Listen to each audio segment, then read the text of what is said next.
Ketika Anda memulai bisnis karena ditipu oleh partner Anda, di sini biasanya tuh ada mental block. Mental block apa? Mental block yang menurut saya banyak banget sih orang di luar sana yang bisnisnya ketika ditipu sama partnernya membuat trauma yang cukup dalam. Mental block yang paling kuat dirasakan dan ketakutan atau trauma yang dirasakan adalah tidak lagi percaya sama partner. Akibatnya apa? Anda membuka bisnis, Anda urusin sendiri, dan ujung-ujungnya apa? Bisnis Anda nggak akan besar. Karena untuk bisnis Anda menjadi besar, Anda butuh skill set yang dimiliki oleh orang lain. Karena tiap orang itu punya skill set yang beda-beda. Contohnya kayak saya nggak terlalu kuat di operational, saya tidak terlalu kuat di technical.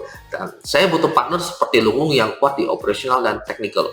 Nah, kalau orang-orang yang pernah ditipu oleh partnernya, nggak mau memaafkan dirinya sendiri karena telah mengambil keputusan yang salah, ya sudah, dia tidak akan belajar dan bisnisnya pun nggak akan bertumbuh. Bagi teman-teman semua yang pernah punya pengalaman seperti saya ditipu oleh partnernya, cara paling gampang untuk maju adalah dengan cara memaafkan diri Anda sendiri. Kenapa?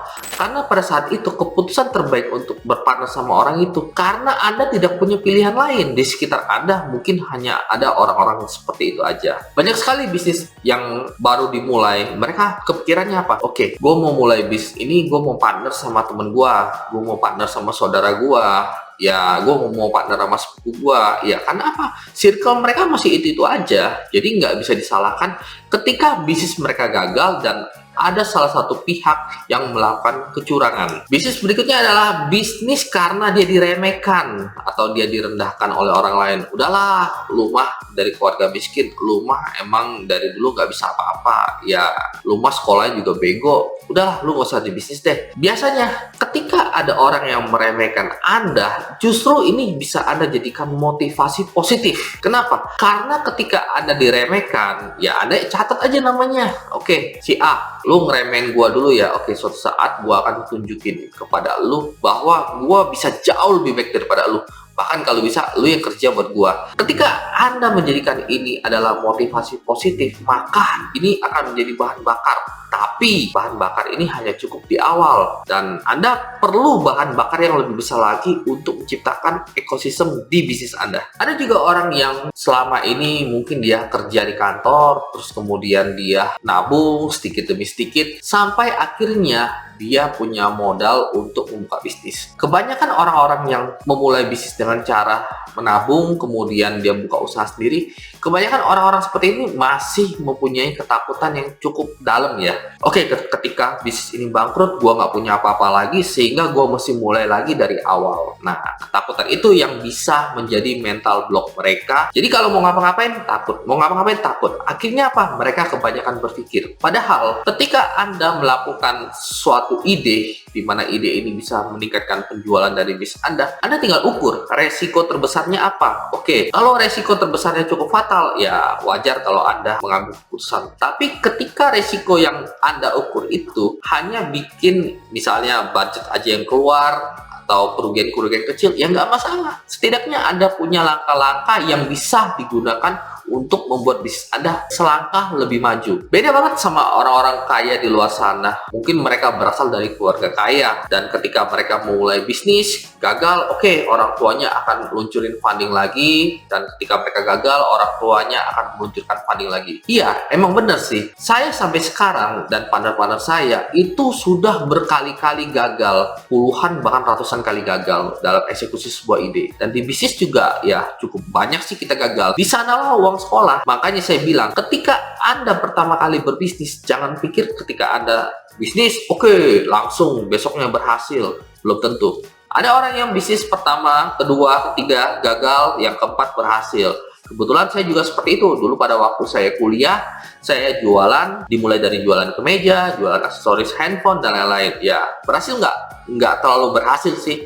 Sampai akhirnya saya mulai bisnis, dan itu beberapa kali gagal, ya sudah gitu loh. Privilege orang kaya sama orang yang mulai bisnis sendiri itu beda banget. Ada caranya. Kalau Anda yang modalnya ibaratnya pas-pasan, nggak terlalu banyak, jadi ketika Anda gagal, Anda mesti mulai lagi dari awal. Caranya adalah Anda mesti mencari mentor dan komunitas yang bisa untuk sharing bisnis. Tapi kebanyakan orang-orang tuh bingung gabung ke komunitas mana gitu loh. Sedangkan gabung di komunitas ini, waktu mereka juga nggak ada, dan lain-lain. Dengan adanya Domo Academy, kalian bisa belajar video-video yang dibikin sama saya, dibikin sama Lulu. Kita akan sharing semua ilmu kita sesuai dengan level kalian masing-masing. Jadi ketika kalian punya kesulitan dan kalian nggak perlu masuk ke lubang yang sama seperti yang kita sudah lakukan. Ini bisnis karena dia mendapatkan warisan dari orang tua. Menurut saya ini suatu bisnis yang privilege juga. Kenapa? Karena orang tua Anda untuk membuat bisnis yang maju seperti sekarang itu melakukan kerja yang cukup banyak. Bisa jadi mereka ngumpulin networknya mungkin sekitar 10 tahun, 20 tahun, 30 tahun. Tugas Anda sebagai pewaris bisnis ini adalah Anda melanjutkan bisnis ini dan bikin gimana caranya bisnis ini bisa berevolusi. Berevolusi seperti apa kok? Ya, Anda mesti bikin bisnis model yang lebih sesuai dengan zaman sekarang. Contohnya, ketika dulu orang tua Anda hanya fokus kepada market offline, Anda bisa mulai untuk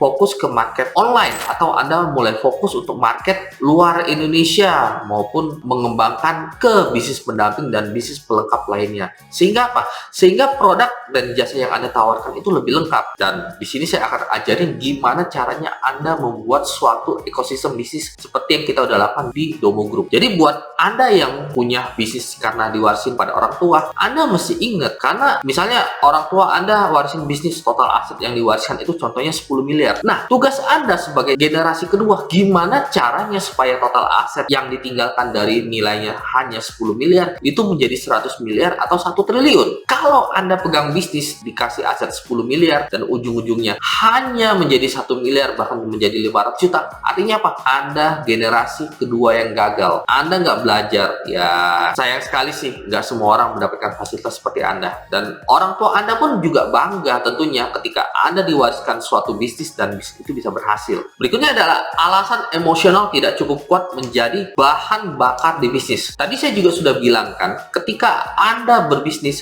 hanya karena dihina, direndahkan, ditipu, dan lain-lain, ini nggak cukup untuk membuat Anda mempunyai bahan bakar yang kuat untuk menciptakan suatu ekosistem. Kenapa? Karena founder-founder dunia lainnya, orang-orang kaya, konglomerat lainnya, itu punya alasan yang besar banget. Contohnya ketika pada tahun 2018, saya dan Ungu sadar, kalau kita berbisnis hanya untuk terlihat, wah punya mobil, punya rumah yang bagus, dan lain-lain, itu nggak akan kuat. Makanya sejak tahun 2018 itu, alasan kami untuk berbisnis adalah untuk membuka lapangan pekerjaan seluas mungkin. Kebayang nggak? Suatu saat semua orang akan mati. Nggak ada yang pasti di dunia ini, di bisnis pun juga. Tapi satu hal yang pasti itu adalah suatu saat semua orang akan mati. Terus apa yang akan kamu tinggalkan? Oke, kamu akan meninggalkan harta yang cukup banyak kepada anak kamu. Tetapi kalau misalnya anak kamu tidak bisa mengelola harta tersebut, maka harta tersebut akan habis. Yang bisa ditinggalkan adalah legacy. Ketika kami menyadari bahwa tujuan hidup kami adalah membuka lapangan pekerjaan seluas mungkin. Artinya apa? Kita